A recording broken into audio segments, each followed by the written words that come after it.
Hello and welcome to week 3 of the Cairns Hockey Academy review. My name is Matt Cook, the Regional Coaching Coordinator for Cairns Hockey. This week was a fantastic week for Cairns Hockey Academy. We had plenty of kids out on the turf, they all enjoyed themselves and they learnt some awesome skills. This week we focused on goal scoring and some defensive tackling skills. Let's take a look at some of the skills and drills we covered.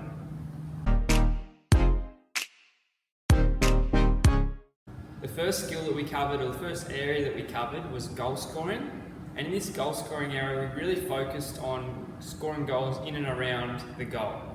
So we've spoken about it in some of the past videos, but I want to go back to it and we're going to talk about what we call the cage. In field hockey these days, a lot of field goals are scored in and around the goal, and we call this area the cage. So where the cage is if you draw a line from in line with the post, okay, all the way up to level with the penalty spot, across to the other post, right, that over here, that's what we call the cage. So in and around the goalkeeper is the cage, or some people also call it a hot box. As I said, a lot of field goals these days are scored in this particular area. So right now you're looking at a demonstration or an example of a cage setup. So you can see the red markers here. That's an example of where a goal box is. And you can see out here we've created a little cage set up around the goal. So as we said previously, a lot of the goals are scored from players setting up in and around the cage where they can rebound, get a rebound off the goalkeeper, or score a little deflection around the goalkeeper to put the ball in the back of the net.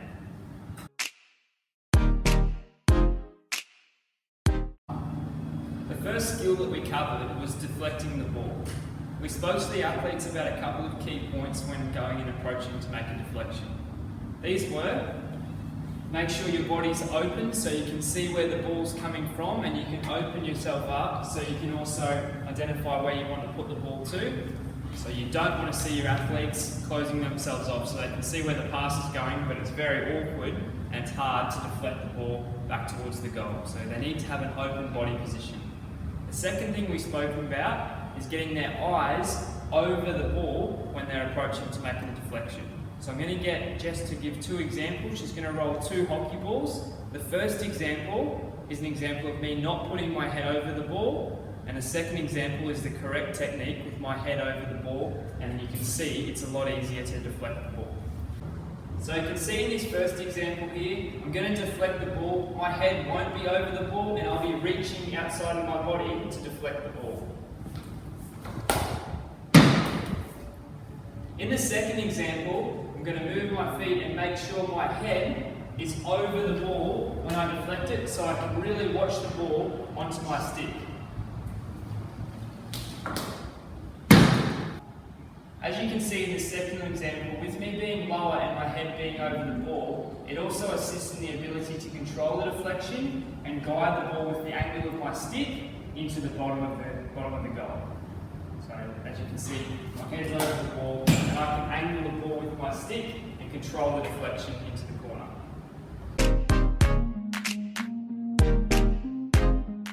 When deflecting, it's really important that you can deflect the ball on both sides of your body. So now we're going to give some examples of deflecting the ball on your reverse. Again, the same principle applies where my body has to be open so I can see where the ball's coming from, and it's open so I can guide the ball to where I want to deflect the ball to. In this first example, I'm going to give you an example of me being a little bit too upright, again reaching for the ball and being quite weak on the stick.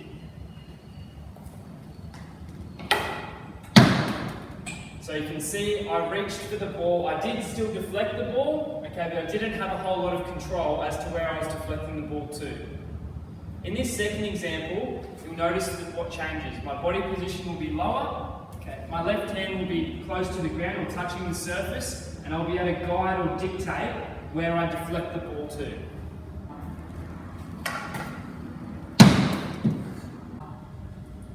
Here's another variation of how to do a backstick deflection. This particular variation still has the same build-up. Your body's still open while you're deflecting. You've got to get down nice and low, and again, your left hand or your left knuckle needs to be low to the surface if not touching the surface.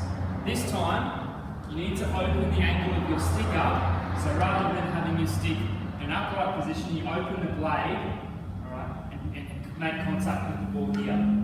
If you do this well, you should be able to deflect the ball in the air, creating a different variation of deflection.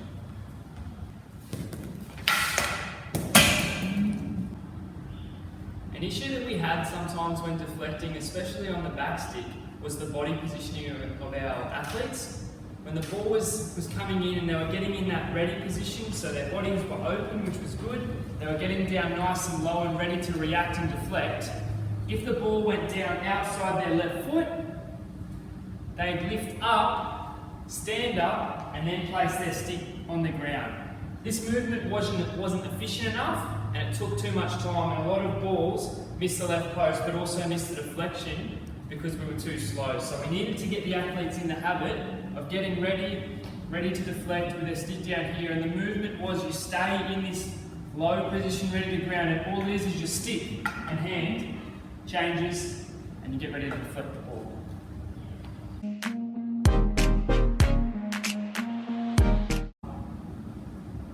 When the athletes were deciding what type of deflection they use, we asked them to take into consideration what line the ball is travelling.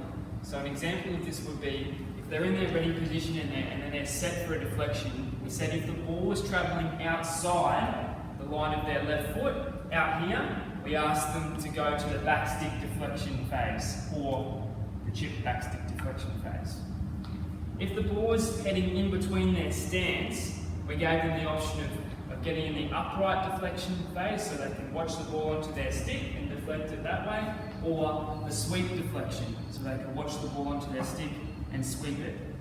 If the ball was going outside their right foot, I gave them the option of A, trapping the ball and looking to have a quick push, or B, a quick adjustment and getting into the sweep phase. Here's two examples of the athlete evaluating where the line of the ball is and making a decision as to what deflection they use.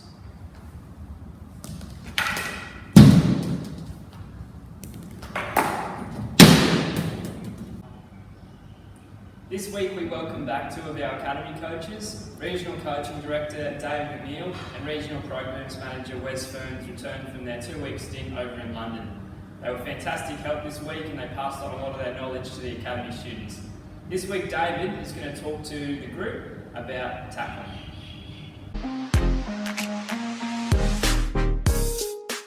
Hey, g'day everybody, and it's great to be back in warm Cairns after a very, very cool and cold London, but a great experience.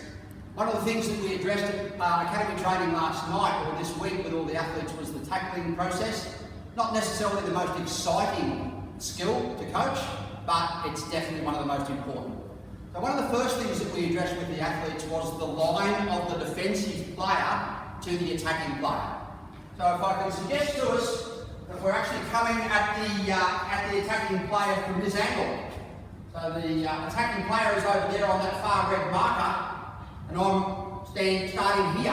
What happens a lot is that the player will just run a straight line towards that player, still allowing options down the forestick and the backstick side. So if the player is based on the left-hand side, or you're trying to channel the opposition player to your forestick, we spoke very, very much about running an arc towards the attacking player. So instead of running a straight line and getting caught both ways, we spoke very much about running in more on this angle and protecting my backstick side and channeling the opposition player down my forestick side. And one of the things that we did emphasise to the athletes is that you don't need to get in and make the tackle straight away.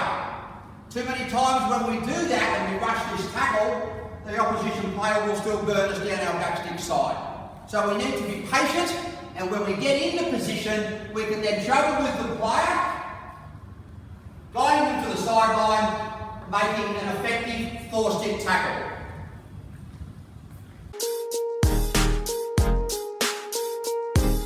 So one of the other issues that we talked to with the athletes with the academy this week was making sure that we try to protect our backstick as much as we can.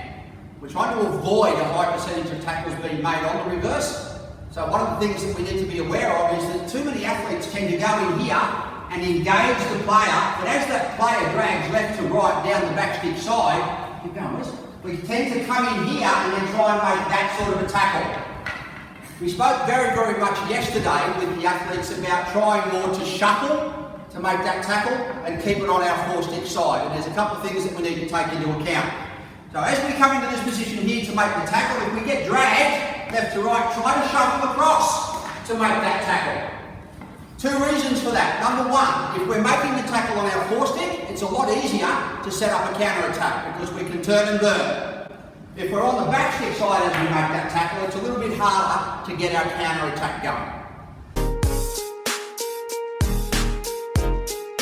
Okay, so one of the other areas that we spoke about with the advantage of the shuffle and keeping everything on our four-stick is when the opposition player turns their back to us and either attempts a spin or actually turns and throws the ball back to another player that's supporting them from behind.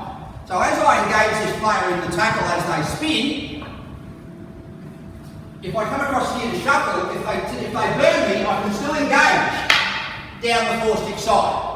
One of the areas that we have a problem with is if we come in there and engage, and as he spins go to the back stick side, I'm just going to get dusted down there. Now the other area that we need to be aware of is that when that player spins, that we don't retreat too far back and create space even though it is on my four-stick. You're going to do the same thing, Wes. So watch my footwork here. As we come in and we engage, we then don't want to shuffle backwards here to make that tackle because I've created the space for the opposition player to still beat me. Come back, Wesley. It's really, really important that as we engage this player, that we actually shuffle on a 45-degree angle. Off we go. So we're here, we're engaging, spin, 45-degree angle. Block the tackle, block the spin. If he's got really, really tight inside skills and has a crack down there, I've still got the opposition player covered on the four-stick. Well, there you have it. That's our wrap of week 3 of the academy. Again, another great week. The kids learnt some fantastic defensive skills, and we also spoke about some goal scoring options and some attacking skills. Another fantastic week. We look forward to week 4.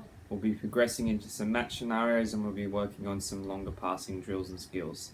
Hope you guys have enjoyed and see you next week.